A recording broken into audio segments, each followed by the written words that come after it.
హైదరాబాద్ శివార్లో యువతని లక్ష్యంగా చేసుకుని అక్రమార్కులు గంజాయి దందాకు తెరలేపారు.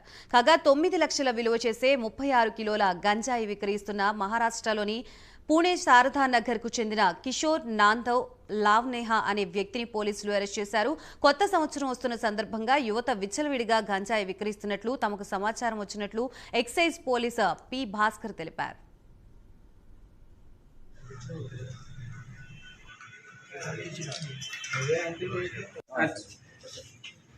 అలా తీసిన జర గ్రూప్ లో షేర్ చేయండి.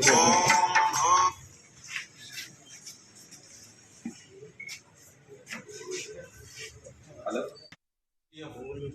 టీం మరియు ఎస్హెచ్ఓ ఎక్సైజ్ ఉప్పల్ సిఐ గారు మరియు ఈటీఎఫ్ మల్కాజ్గిరి టీం అందరు కలిసి డైరెక్టర్ శ్రీ కమలాసన్ రెడ్డి ఐపీఎస్ గారి ఆదేశానుసారము ఈ మత్తు పదార్థాలు గంజాయి లాంటివి నార్కోటిక్ డ్రగ్స్ కానీ ఇలాంటివి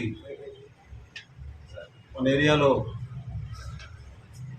ప్రొవిషన్ చేయాలనే ఉద్దేశంతో ఆర్డర్స్ ఇవ్వడం జరిగింది. కమలాసన్ రెడ్డి ఐపీఎస్ గారు డైరెక్టర్ గారు వారి ఆదేశానుసారము ఈరోజు ఈ 3 టీమ్స్ కలిసి అనుమానాస్పద ప్రదేశాలైనటువంటి రైల్వే ట్రాక్స్ తర్వాత సస్పెక్టెడ్ ప్లేస్లలో చెక్ చేస్తుండగా మల్లాపూర్ అశోక్ నగర్ రైల్వే ట్రాక్ సమీపంలో ఒక వ్యక్తి అనుమానాస్పద పరిస్థితుల్లో 4 బ్యాగులతో అతను తచ్చాడుతుంటే మా టీమ్స్